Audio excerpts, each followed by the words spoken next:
bahwa nilai bukan segalanya ketika ulangan di saat ini. Karena nilai itu adalah kita tidak tahu mereka nyontek atau tidak. Iya.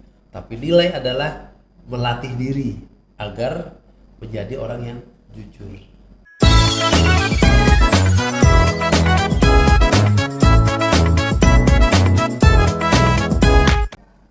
Halo sahabat Dermon Podcast, bertemu lagi dengan saya Karina yang akan menjadi host kalian pada sesi episode hari ini. Gak kerasa ya kita udah muncul pada episode 8. Jadi hari ini topiknya sangat seru, apalagi di saat pandemi seperti ini. Apakah itu? Untuk topiknya kita akan membahas strategi belajar mengajar di saat pandemi atau di masa pandemi. Nah, beruntung sekali saya sudah bersama dua narasumber ya. Saya langsung saja perkenalkan. Kita bersama Dr. Anus Ade Kuswanda Rudianto, MSI, dan juga bersama Pak Yahya, SPDMM. Terima kasih ya Pak, sudah ingin hadir di podcast kita. Mungkin sebelum kita mulai, saya memberikan waktu untuk perkenalkan diri dahulu ya Pak. Boleh Pak? Siap, baik. Selamat pagi, Assalamualaikum warahmatullahi wabarakatuh. Waalaikumsalam. Sehat selalu. Nama saya Ade Kuswanda Rudianto, pengawas SMK KCD Wilayah 1 Provinsi Jawa Barat. Boleh Pak? Ya, Pak Yahya. saya Yahya SPDMM sebagai narasumber juga sebagai ketua MGP di DKI Jakarta. Tugas saya di SMK Negeri 41. Baik, terima kasih Pak. Mungkin kita mulai dulu dengan yang secara umum ya Pak. Kita mulai dari pembelajaran jarak jauhnya sendiri. Mungkin boleh dijelaskan sedikit mungkin? Ya, baik. Terima kasih anak-anakku sekalian dan Bapak Ibu guru yang saya hormati. Sebetulnya PJJ ini adalah pembelajaran yang betul-betul dilaksanakan belajar di rumah. Nah, namun di sini pemahaman PJJ itu kadang-kadang disalahartikan. Mereka seenaknya saja melaksanakan kegiatan-kegiatan di dalam pembelajaran di rumah. Ya, tetapi kalau kita selaku siswa khususnya ini ya harus sesuai dengan prosedur bahwa setiap hari pakaian ya sesuai dengan pembelajaran di sekolah. Di sekolah pada umumnya ya. Nah, pada umumnya. Ini kadang-kadang ya seenaknya kan gitu. Jadi sehingga mudah-mudahan dengan pertemuan ini anak-anakku sekalian dan para guru pun bisa memahami bahwa PJJ ini harus dilaksanakan secara baik dan kemudian harus menyenangkan.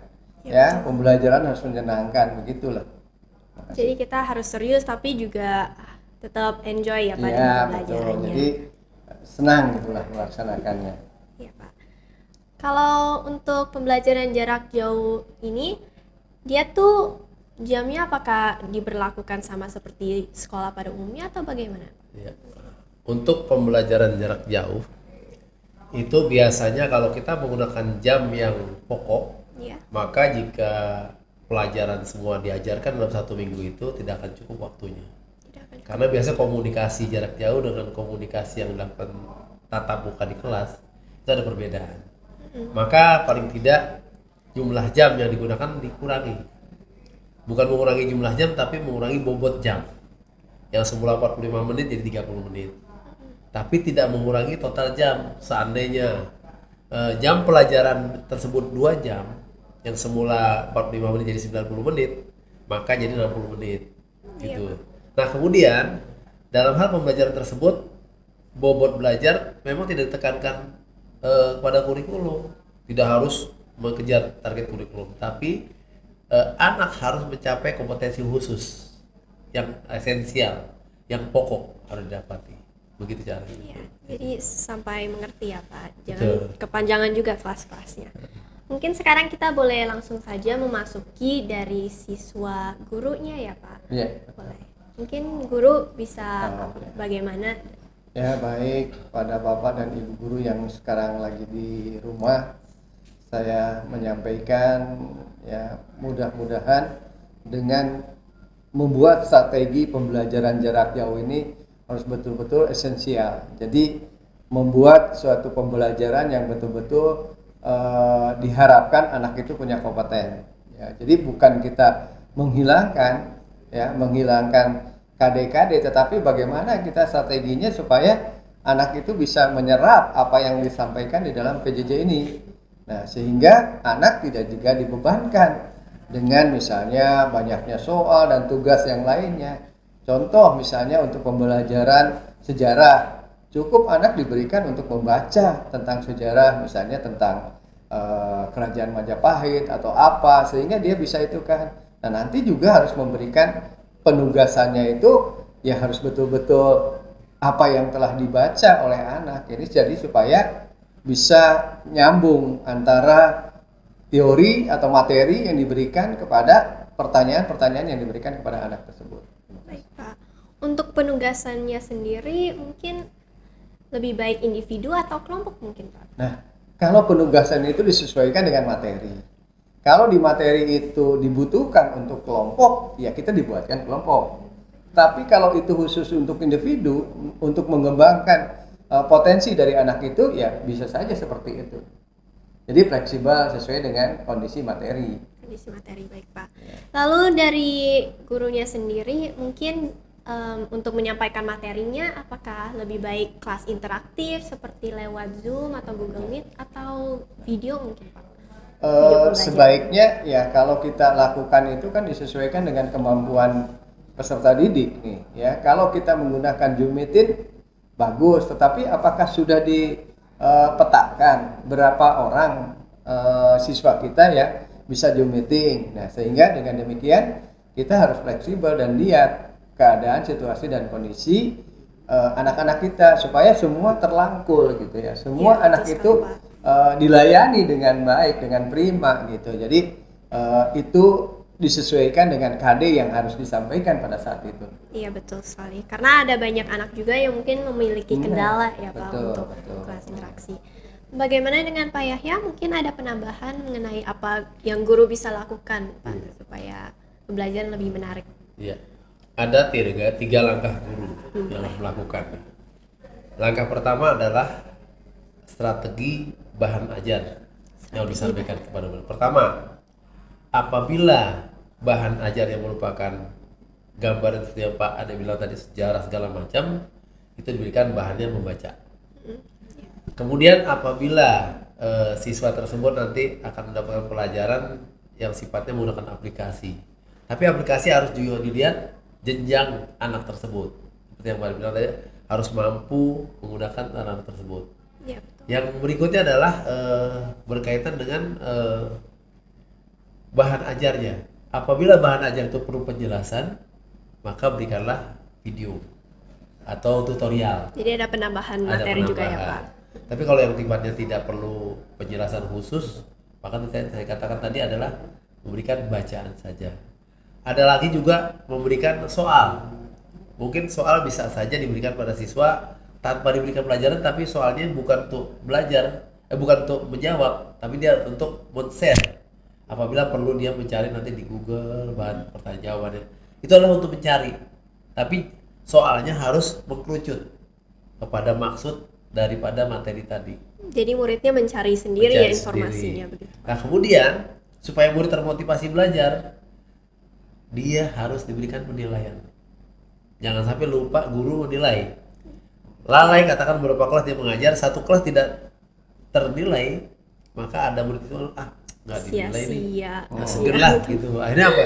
Motivasi belajar turun gitu. Nah, terakhir yang ketiga harus ada refleksi. Refleksi itu adalah setelah pembelajaran, murid mungkin diminta menyampaikan resume belajar tadi. Sampaikan ke guru, mengirim melalui Google Classroom mungkin atau WA. Kayak feedback ulasan gitu ya Pak. Terus kemudian gurunya melihat, memperhatikan mana sih yang resumenya memenuhi syarat. Share kembali bahwa inilah contoh belajar yang sudah dilakukan oleh temanmu dan pantas diikuti. Gitu caranya. Jadi terbuka ya Pak? Terbuka. Gitu. Ya. Lalu karena kita SMK Darmawan ya, SMK, bagaimana dengan pembelajaran produktif yang sebenarnya kita tuh udah terbiasa dengan praktek gitu Pak? Ya, baik. Sebetulnya kita itu para guru yang khususnya ngajar produktif ini ya harus bersabar. Kenapa harus bersabar? Karena kan kita tidak bisa tatap muka. Iya. Ya, dan itu ada ketentuan. Kalau kita mengadakan tatap muka itu kan harus ada rekomendasi dari bupati, kemudian dari gugus tugas, dan kemudian dari orang tuanya. Iya. Nah, oleh karena itu, maka seorang guru harus pandai-pandai membuat bagaimana supaya kompetensi itu nyampe. Ya tadi dengan video pembelajaran, tutorial lah. Dengan mengadakan tutorial seperti itu, yang mudah-mudahan dengan tutorial ini nanti ada feedback dari anak. Nah, kita manfaatkan fasilitas-fasilitas yang ada di rumahnya. Jangan kita membuat suatu tutorial tapi tidak ada fasilitas di rumah. Contoh untuknya housekeeping lah di rumah. Kan itu ada tempat tidur. Iya. Terus kemudian tata boga mungkin ada ya.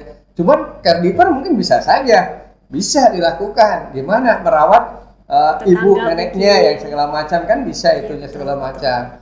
Nah, kemudian bagaimana untuk yang jurusan satu lagi adalah Pariwisata. usaha perjalanan, iya, Pariwisata. perjalanan dinas. Seperti apa? Ya kita dibuat supaya mereka senang gitu dengan tutorial tersebut. Malah kadang-kadang berulang-ulang dia akan melaksanakan, melihat lagi supaya dia punya kompetensi, barangkali itu. Iya, supaya dia tidak kehilangan juga Betul. ya pengetahuannya. Iya, Pak. Mungkin kita boleh lanjut dari sisi siswa mungkin ya Pak. Ya. Apa yang kita sebagai siswa dapat lakukan strategi-strateginya? Ya, sebetulnya strategis yang harus dilakukan siswa itu ya pertama harus disiplin waktu, ya. Disiplin waktu. Kalau itu dilaksanakannya itu jam 8 ya, jam 8 Neng udah tepat di tempatnya. Kemudian berpakaian seragam. Kalau hari Senin pakai seragam putih abu-abu, ya putih abu-abu. Terus kalau Selasa ada ketentuan dari sekolah kita pakai. Sayang dong.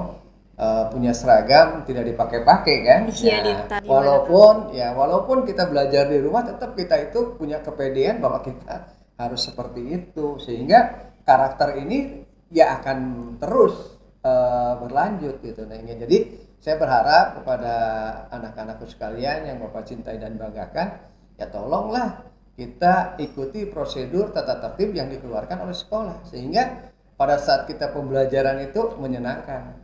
Iya Pak. Sebenarnya kalau anak-anak kalau tiap pagi disuruh untuk siap-siap sekolah langsung pakai seragam, mereka juga tambah ya semangatnya Pak untuk belajar.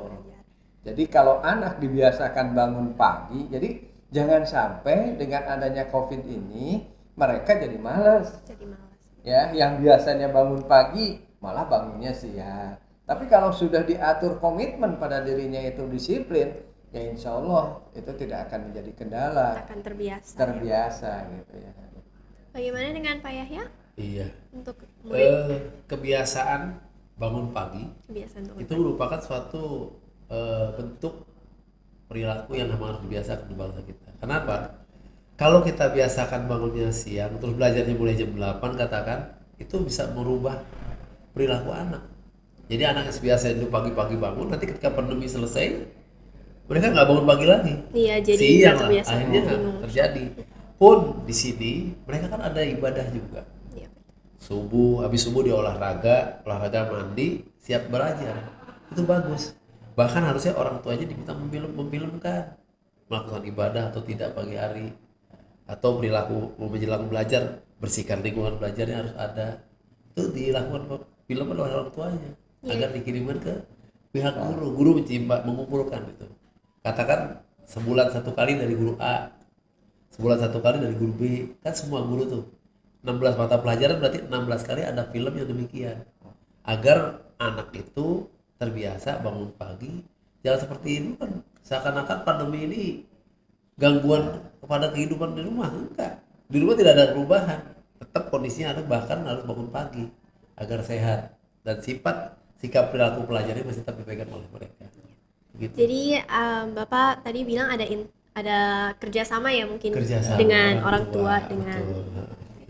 Lalu untuk cara mengelola itu bagaimana Pak sistemnya? Berarti setiap orang tua harus melaporkan atau kita mengambil beberapa saja atau bagaimana Pak? Ya, diawali mungkin sekolah melakukan Zoom meeting dengan orang tua dalam rangka pembinaan anak. Pertemuan. Betul, pertemuan orang tua.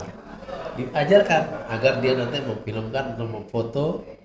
Kalau bisa semuanya kirim bagus mana pada gurunya. Ada grup kelas kan gurunya punya, kirim. Nanti gurunya membuat atau mungkin dari pihak sana dipiketkan. Dari 36 anak, piket satu orang untuk hari ini adalah piket untuk membuat kolase. Kolase hasil pefotoan Iya. kirim ke gurunya. Jadi guru melihat hasil foto hari itu. Jadi gambarnya adalah tetap kontrol sikap perilaku anak. Karena pendidikan ada 3, pengetahuan, keterampilan, dan sikap. Iya. Kalau sikapnya ini diabaikan, sedangkan pengetahuannya sulit didapat, tidak ada kesemua nanti. Iya, nggak lengkap Gitu. jadinya. Nggak ya, lengkap Pak. jadinya. Gitu. Baik. Jadi tadi Bapak mungkin bahas tentang bangun pagi, bangun siang. Banyak nih Pak yang saya tahu ya. Misalnya pembelajaran dimulai pada jam 8, tapi mereka bangun-bangun jam 10.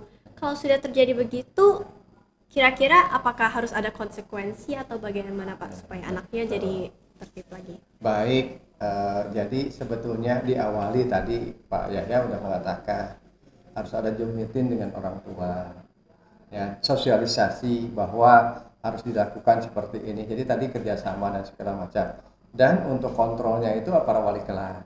Nah, wali kelas untuk kontrol bagaimana kegiatan-kegiatan anak di rumah sehingga nanti ada laporan dari orang tua yang dikirim melalui video atau apa. Nah, tadi dengan kebiasaan itu tetap kita berikan, tapi sanksinya itu bukan sanksi yang berat, tapi diberikan punishmentnya itu disesuaikan gitu ya. Apakah nanti diberikan misalnya diperpanjang waktu pembelajarannya dia mah khusus kan gitu, atau bagaimana, karena kita kan selama ini kan tidak tahu bahwa informasi dari orang tua kan belum disampaikan. Iya. Itu Pak ya. Jadi kalau misalnya ada informasi dari orang tua bahwa anak saya itu ya bangunnya siang dan segala macam, kemudian ya ini itu kan, nah kita kan belum ada connect terhadap dengan orang tua. Jadi sebaiknya, alangkah baiknya kita mengadakan Zoom meeting setiap wali kelas dengan orang tua. Iya betul. Gitu ya, dengan orang tua dijabarkan. Loh, gini loh, kalau pembelajaran itu begini, tolong Bapak dan Ibu bantu kami. Karena kalau tidak dibantu oleh Bapak dan Ibu, kami tahu dari mana gitu. Itu intinya ya. Jadi itu itunya yang harus kita kembali, harus banyak sosialisasi terhadap orang tua, karena banyak orang tua yang tidak paham dengan IT, dengan segala macam kan. Iya. Mungkin ada pembiaran, maka dengan demikian mungkinlah kita cobalah apakah 1 minggu untuk kelas A, kelas B, kelas C, sehingga dengan demikian mereka akan paham. Ya, atau kalau bisa ya mungkin ada satu tempat orang tua dikumpulin, diajarin sosialisasi, tapi tidak tetap muka gitu. Terima kasih. Baik, Pak. Lalu supaya para guru mengetahui apakah para murid beneran paham dengan materinya, bagaimana Pak? Nah, kalau itu kan biasanya kan ada soal yang diberikan, ya, ada soal yang diberikan, kemudian jawabannya itu kan disampaikan kepada gurunya, sehingga dengan demikian guru akan memahami bahwa ini kok bisa, kok ini nggak bisa kan gitu, sehingga ada bahan untuk evaluasi ke depannya itu materinya itu harus seperti apa kan gitu. Saya mungkin ada pertanyaan ya Pak. Oke. Yang saya perhatikan anak-anak banyak yang menyia-nyiakan mungkin ya pembelajaran jarak jauh ini. Jadi mungkin kalau ada ulangan dia tidak menaati peraturan, dia tidak jujur gitu Pak. Kira-kira solusi yang bisa diberlakukan supaya ini tidak terjadi bagaimana Pak? Itulah di waktu tertentu, misalkan diadakan Zoom meeting kepada orang tua, pada anak mungkin sekalian, bahwa mereka dibina dengan bahwa apa yang kita lakukan sekarang merupakan beban yang kita dapatkan di masa yang akan datang. Pada mereka diimbau, dibina seperti itu. Jadi kita menekankan kepada perilaku watak, perilaku sikap. Sifat sikap itu dibentuk terus. Maka dikatakan komunikasi itu jangan sampai putus. Dalam seminggu harus ada Zoom meeting dari sekolah pada orang tua, agar orang tuanya membina kepada anak-anaknya. Itu dasarnya. Untuk pengetahuan tadi kejujuran itu di situ dibinanya melalui sikap hingga muncullah kejujuran yang terjadi nanti. Dan tekankan pada mereka bahwa nilai bukan segalanya ketika ulangan di saat ini. Karena nilai itu adalah kita tidak tahu mereka nyontek atau tidak. Iya. Tapi nilai adalah melatih diri agar menjadi orang yang jujur. Itu gambar. Jadi melalui sikaplah kita lakukan Zoom meeting pada orang tua dan muridnya sendiri. Baik, Pak. Ya.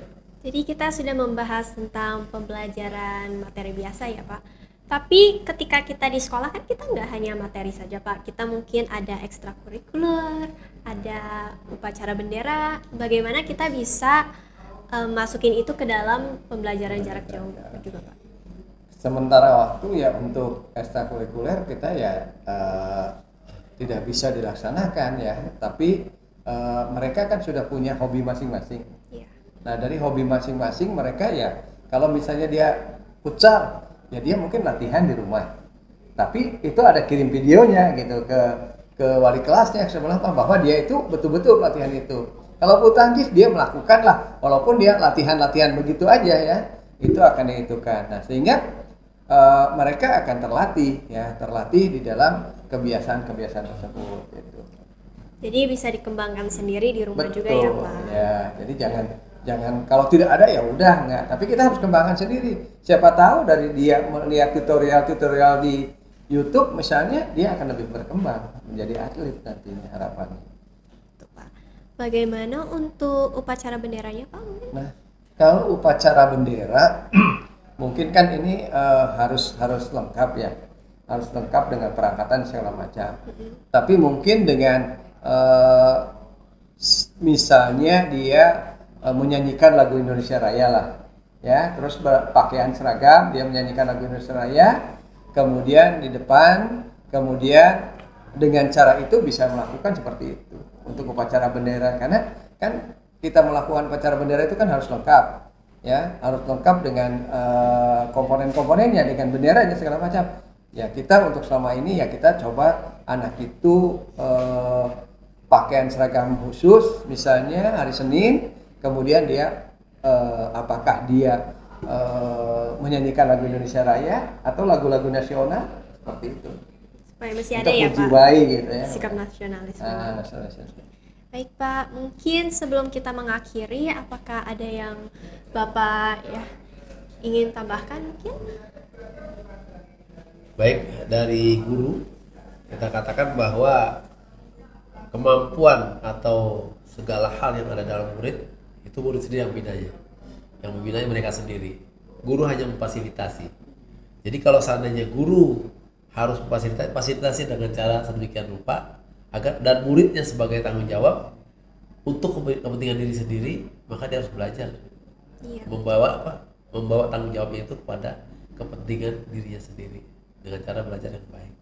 Begitu. Dan jangan lupa harus melakukan komunikasi dengan temannya sebagai rasa empati sesama murid tadi, agar tidak terkungkung belajar sendiri terus. Komunikasi lakukan, misalnya diskusi 4 orang menggunakan WhatsApp segala macam, kan WhatsApp bisa jadi grup gitu kan. Iya, WhatsApp. tetap bersosialisasi Betul, dengan itulah teman-temannya juga di ya Pak. antaranya. Untuk Pak Ade mungkin ada Ya tambahan? baik, nambahkan ya. Jadi untuk para guru dan anak-anakku yang Bapak cintai dan banggakan, dalam masa pandemi ini harus bersabar di rumah, jangan memaksakan kehendak pengen tatap muka. Semua juga menginginkan seperti itu, tetapi dampaknya akan lebih bahaya apabila sudah terkena menjadi klaster di sekolah. Sehingga dengan demikian bersabar, belajar saja di rumah, kemudian jaga kesehatan. Kemudian Dewan Guru juga memberikan pada saat Zoom meeting itu ya keteladanan terhadap anak-anak kita, supaya pada saat Zoom meeting itu betul-betul guru itu punya performa yang meyakinkan. Itu saja barangkali. Baik, terima kasih banyak kepada Pak Ade dan juga Pak Yahya yang sudah memberikan wawasannya ya untuk topik ini. Semoga kami para murid di seluruh Indonesia bisa termotivasi dan bisa memahami materi yang sudah diberikan supaya kita bisa lebih serius dalam pembelajaran jarak ini, dan kita juga bersabar ya, jangan mau jangan terburu-buru. Kita jangan lupa juga untuk tetap mematuhi protokol kesehatan. Baik, itu saja yang kami ingin sampaikan. Saya Karina, mewakili Pak Ade dan Pak Yahya, mengucapkan terima kasih dan sampai jumpa di sesi selanjutnya. Dadah. Ya.